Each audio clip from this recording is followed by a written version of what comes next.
Hoje eu quero conversar com vocês um pouquinho sobre o transtorno do espectro autista. De uma forma diferente que muitos profissionais comentam. Geralmente eles trazem uma explicação científica do transtorno. Eu quero trazer uma explicação um pouco mais simbólica a respeito dessa condição, que eu sei que afeta muitos dos filhos, né, de pessoas do seu convívio. Cada vez nós temos mais diagnóstico, né, mais clareza de informações que levam a um diagnóstico de um transtorno nas crianças e nos adolescentes. Esse assunto está nas escolas e nas famílias de forma geral. Quando a gente fala do transtorno do espectro autista, a gente está falando de uma condição neurológica, né, genética, congênita, de crianças, adolescentes e adultos que têm um comprometimento do seu comportamento. Ele passa a ser mais restritivo e mais rígido, e um comprometimento da interação social e da comunicação. Mas tudo isso, né, essa descrição aqui, comprometimento da comunicação, interação, comportamento repetitivo, restritivo, nós estamos falando, no fim das contas, de rigidez.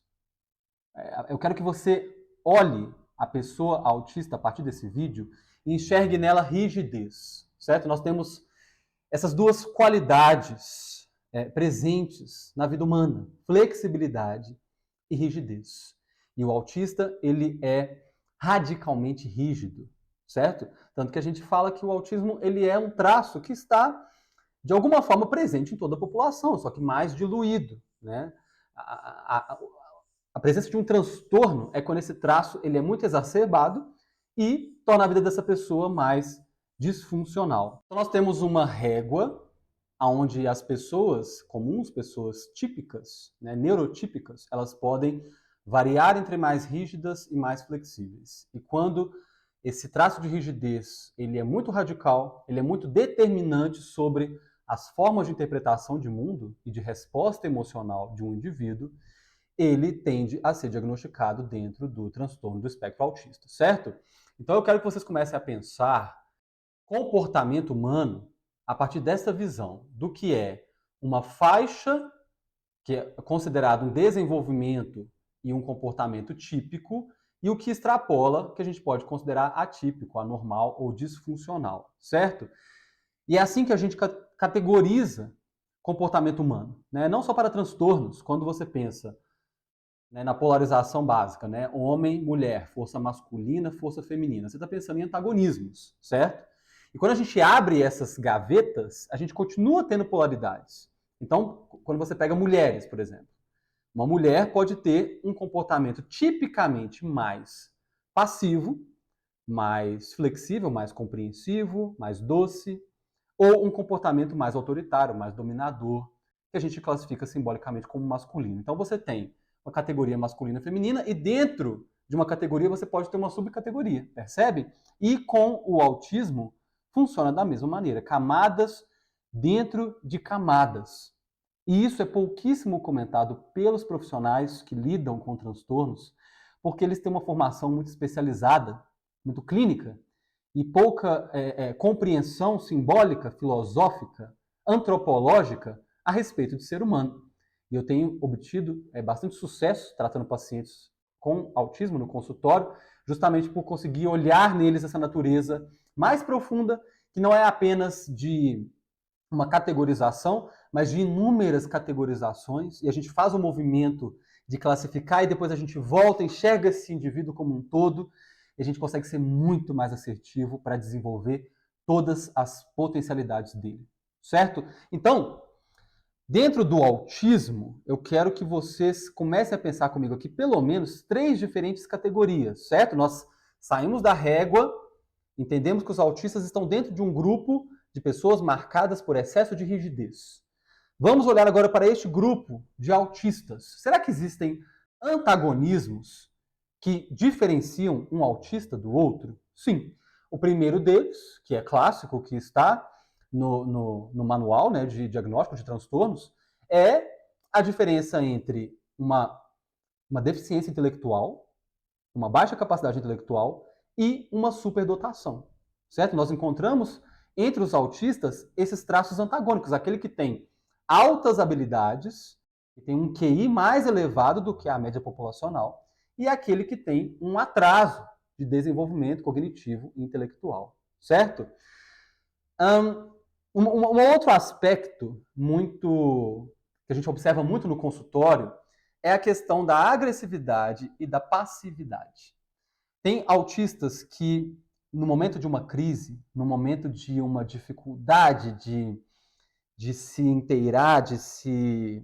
Como é que eu falo? De participar de uma situação, eles podem ter uma resposta de rigidez no sentido da luta, no sentido da agressividade. Enquanto que outros autistas recuam, se isolam. Eles usam do elemento da fuga como recurso de sobrevivência. É muito importante que você, que é pai de autista ou professor de alunos autistas, saiba diferenciar aqueles que têm uma propensão maior à fragilidade, à passividade. E isso às vezes até aparece na estrutura corporal. A gente percebe autistas que têm tônus muscular, né, que têm densidade, massa corporal, e autistas que são mais flácidos, né, e que são mais propensos até a sobrepeso, a uma vida mais sedentária, e isso vai determinar o grau de agressividade ou de passividade dele na interação social. E um terceiro aspecto muito interessante é o da hipersensibilidade e o da hipossensibilidade. Tem autistas que eles são mais sensíveis aos estímulos de cheiros, de texturas, de sons do ambiente. Eles ficam mais irritados quando alguma dessas sensações foge do seu padrão habitual. Enquanto outros autistas, eles, na verdade, eles experimentam de estímulos mais fortes, mais intensos do que a população em geral, certo? Com um limiar diferente de sensibilidade. Então, eles escutam o som muito alto, né? Eles comem comidas com sabores mais exóticos e eles não se importam com isso. Eles podem pegar em bichos que as pessoas têm nojo, mas eles vão lá e colocam a mão, entende? Essa interpretação, ela tem tudo a ver com as outras categorias que eu falei, né? Por exemplo, você tem uma criança com um desenvolvimento mais, mais acelerado do ponto de vista cognitivo, mas que tem uma baixa agressividade. Então, ela tem total condição de estar à frente dos alunos, do ponto de vista do aprendizado do conhecimento, mas como ela sofre muito emocionalmente pelas situações sociais, ela acaba gastando energia nessas situações e perdendo energia de aprendizado, certo? Então, a intersecção entre essas categorias podem te ajudar, você profissional da saúde, você pai e mãe, você professor, a ser mais assertivo no diagnóstico e na abordagem daquele aluno, daquele filho com o espectro autista, certo?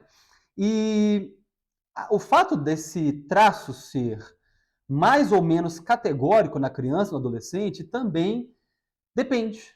Depende de situações particulares. Por exemplo, é comum os pais de crianças autistas que têm altas habilidades, que têm superdotação, de fato enxergarem os seus filhos como filhos à frente dos outros. O meu filho ele tem mais habilidades, o meu filho ele tem mais capacidade de aprendizagem do que os outros. Então ele precisa estar numa série mais adiantada, ou ele precisa estar numa escola que tem uma atenção mais especial.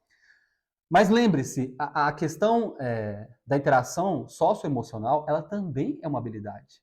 Ela também é uma forma de inteligência. O que é inteligência? É você saber responder corretamente a uma situação da realidade, a um estímulo que vem de fora.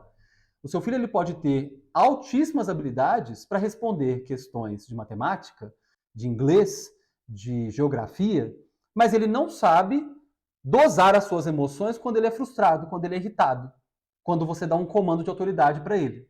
Isso é uma perda de inteligência. Porque a criança que sabe usar da flexibilidade para responder essa situação, quando uma criança pega o brinquedo dela, por exemplo, ela está usando de uma forma de inteligência. Então, você precisa tomar cuidado quando você categoriza a pessoa autista como tendo altas habilidades, ou como tendo hipersensibilidade, ou como sendo mais agressiva ou mais passiva, porque um traço pode, de alguma forma, enfraquecer a presença do outro. Um segundo exemplo bem rápido, né? A gente, no consultório, vê crianças e adolescentes que têm um comportamento muito passivo, muito retraído, mas que no seu imaginário elas conseguem formar cenários, situações que envolvem violência, que envolvem tensão. Por exemplo, quando você atende um adolescente autista que está num quadro de depressão muito grave, a gente percebe que quando há presença de ideação suicida, ela é com elementos de violência muito intensos. Né? Esse adolescente ele imagina um tipo de suicídio muito sofrido. Ou quando ele cria cenários de conflito com o mundo, né? Um adolescente retraído que tem vontade de se vingar, que tem vontade de experimentar uma espécie de catarse. Ele não cria uma situação pacífica. É uma situação que pode envolver um conflito para além do normal. Então você classifica aquele adolescente como passivo, mas na vida interior ele é capaz de formar imagens e cenários intensos, agressivos, violentos. É muito importante a gente, quando tratar de pessoas autistas, a gente ter isso aqui que eu estou falando em mente. A ideia desse vídeo não era explicar de forma básica o que é o transtorno do espectro autista, porque você tem dezenas de vídeos e conteúdos na internet sobre isso. Mas é ajudar vocês a terem um olhar mais particularizado, mais personalizado sobre a pessoa autista. Não podemos bater o carimbo de autista no nosso filho, no nosso aluno, e passar a interpretar as ações dele a partir das categorias científicas padrão do espectro autista. Lembre-se, use categorias dentro de categorias para traçar um comportamento mais que reflete melhor quem é o seu filho e como o autismo afeta o seu temperamento, a formação do seu caráter, a sua personalidade, a sua inteligência, a sua interação social. Certo?